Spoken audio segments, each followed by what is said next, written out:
Halo teman-teman, di sini saya akan mempresentasikan materi menganalisis keterkaitan antara struktur sel pada jaringan tumbuhan dengan fungsi organ pada tumbuhan, menyajikan data hasil pengamatan struktur jaringan dan organ pada tumbuhan. Sebelumnya, perkenalkan anggota dari kelompok kami, 1. Isabel Herawati dengan NPM 193200011,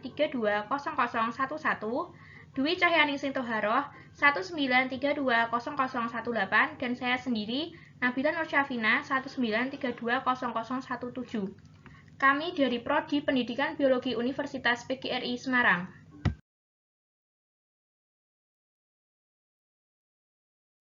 Oke teman-teman, kita masuk ke materi yang pertama, fungsi organ pada tumbuhan, yaitu 1. Akar. Akar adalah organ tumbuhan yang melekatkan tumbuhan pada tanah. Akar menahan tumbuhan berdiri dengan tegak. Akar juga berfungsi untuk menyerap air dan juga mineral-mineral yang dibutuhkan tumbuhan dari dalam tanah. Akar tumbuhan juga mempunyai beberapa jenis, tapi jenis akar yang paling umum dan sering ditemukan adalah akar serabut dan akar tunggang. Inilah ada gambar akar tunggang dan akar serabut. Teman-teman dapat membedakan mana yang akar tunggang dan akar serabut. Selanjutnya yaitu batang. Batang adalah organ tumbuhan yang menopang daun dan bunga. Batang juga berfungsi sebagai tempat berkembangnya organ-organ generatif yang berperan dalam perkembangbiakan tumbuhan, seperti akar. Batang tersusun atas epidermis, korteks, dan stel atau silinder pusat. Batang yang sudah tua tersusun atas jaringan dewasa. Adapun batang yang masih tumbuh memanjang tersusun atas jaringan meristem. Beberapa jenis batang yaitu dapat dilihat dalam gambar berikut.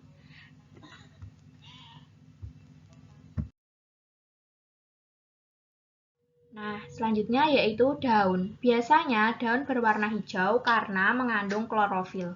Daun adalah organ tumbuhan yang berfungsi sebagai tempat pembuatan makanan atau fotosintesis tumbuhan karena memiliki klorofil. Pada daun terdapat celah atau stomata yang memungkinkan pertukaran gas oksigen dan karbon dioksida serta transpirasi air. Daun adalah salah satu organ tumbuhan yang tumbuh dan menempel pada batang. Bentuknya tipis, lebar, dan biasanya berwarna hijau.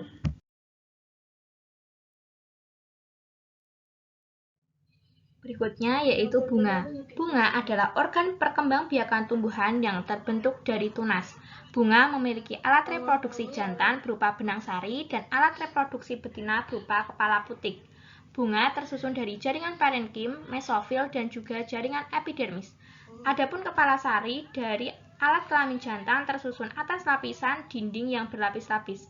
Di bawah ini terdapat perbedaan bunga yang bereproduksi jantan berupa benang sari dan alat reproduksi betina berupa kepala putih.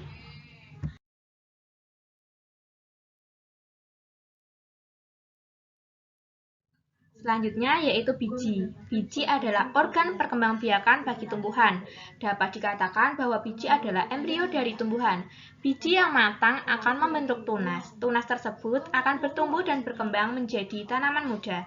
Seiring bertambahnya waktu, biji berubah menjadi tumbuhan dewasa seperti induknya. Selain itu, biji juga berfungsi sebagai tempat menyimpan cadangan makanan seperti pada kacang hijau dan kacang kedelai. Setelah kita mempelajari tentang organ tumbuhan, mari kita belajar tentang struktur jaringan tumbuhan yang akan menyusun sebuah organ tumbuhan. Jaringan tumbuhan yang pertama ada jaringan meristem. Mari kita bahas tentang pengertian jaringan meristem. Jaringan meristem tersusun atas sekelompok sel yang pada masa pertumbuhan akan terus-menerus membelah. Ciri-ciri dari jaringan meristem adalah sebagai berikut. Yang pertama, tersusun atas sel-sel muda yang sedang dalam fase pembelahan dan pertumbuhan. Yang kedua, umumnya tidak ada ruang antar sel. Yang ketiga, bentuk sel bulat, lonjong, atau poligona dengan susunan dinding sel yang tipis. Yang keempat, masing-masing sel kaya akan sitoplasma dan mengandung satu atau lebih dari satu inti sel. Setelah kita mempelajari tentang pengertian dan ciri-ciri jaringan meristem, selanjutnya kita akan mempelajari tentang cara terbentuknya jaringan meristem.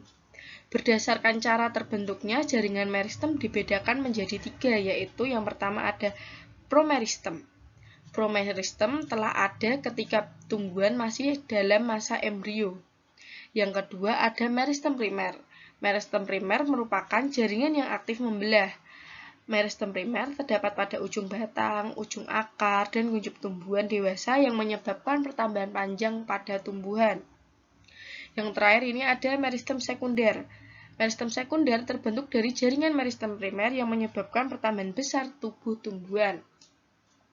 Nah, ada juga jaringan meristem yang dibedakan berdasarkan letaknya.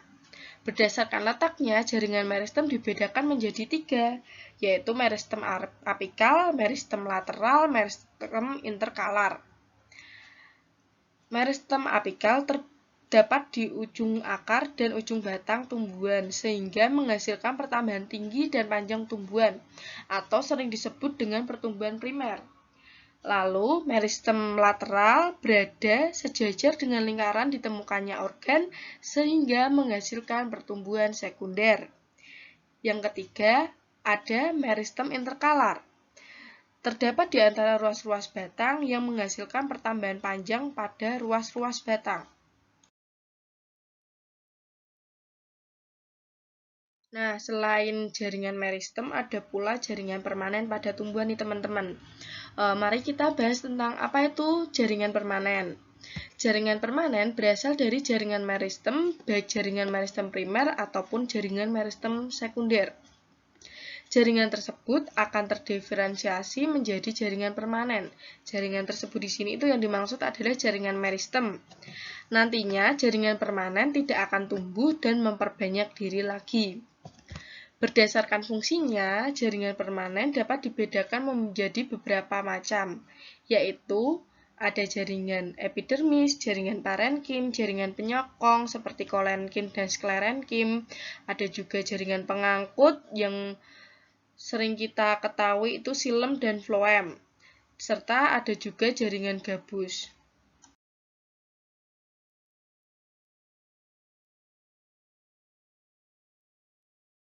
Selanjutnya, kita akan mempelajari jenis jaringan tumbuhan beserta fungsinya. Yang pertama, jaringan meristem. Sama seperti tadi pengertiannya, jaringan meristem merupakan jaringan tumbuhan yang masih muda dan belum terdiferensiasi sehingga mampu melakukan pembelahan secara terus-menerus. Kemudian ada jaringan epidermis. Jaringan epidermis adalah jaringan yang berfungsi sebagai pelindung jaringan yang terdapat di bawahnya.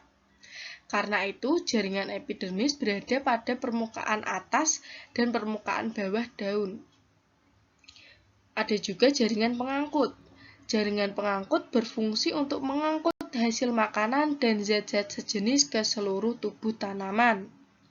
Jaringan pengangkut dibagi menjadi 2, yaitu silem atau pembuluh kayu dan floem sebagai pembuluh tapis.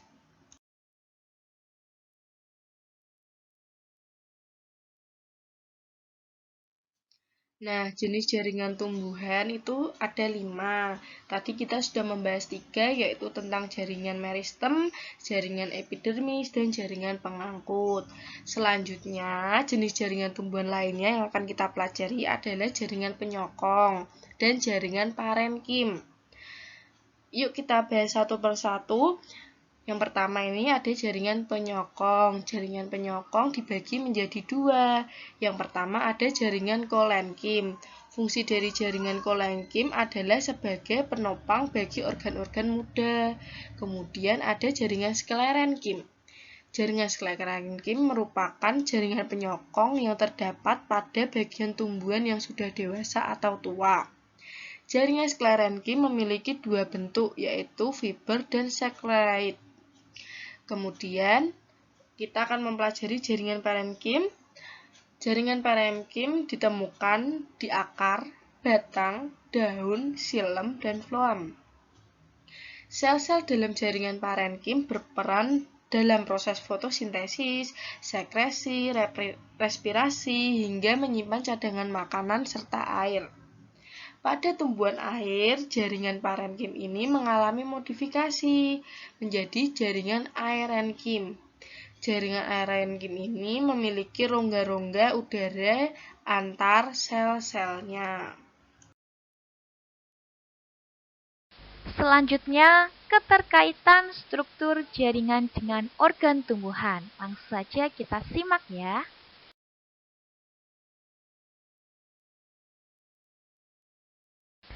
Nah, di sini sudah ada gambar jaringan tumbuhan dan organel-organel selnya.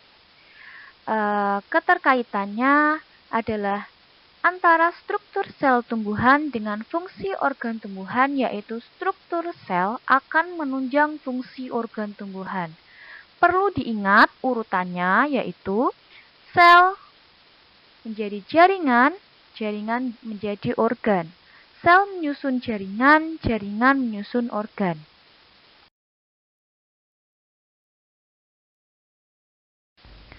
Nah, di sini sudah ada contoh keterkaitan antara jaringan dengan organ tumbuhan. Contoh sederhananya adalah organ tumbuhan, yaitu daun. Pada umumnya, daun berfungsi sebagai organ tempat terlaksananya fotosintesis. Mengapa? Karena daun memiliki pigmen klorofil. Untuk bisa fotosintesis, tumbuhan membutuhkan cahaya sebagai bahan baku fotosintesis. Dan klorofil lah yang bertugas untuk menyerap cahaya tersebut. Klorofil tersimpan dalam organel kloroplas. Organel kloroplas dalam jumlah banyak terdapat di dalam daun pada jaringan mesofil atau jaringan palisade atau parenkim palisade. Sedangkan dalam jumlah kecil terdapat di dalam jaringan bunga karang atau jaringan spons atau parenkim spons. Oleh karena itu, pada tumbuhan dikotil, peran fotosintesis dipegang oleh jaringan palisade. Sedangkan pada tumbuhan monokotil, peran fotosintesis dipegang oleh jaringan spons. Sekian penjelasan materi tentang organ tumbuhan, struktur jaringan tumbuhan, dan keterkaitan antara struktur jaringan dengan organ tumbuhan. Semoga penjelasan yang telah kami sampaikan dapat bermanfaat untuk kalian semua. Sekian, terima kasih. Sampai jumpa di lain waktu.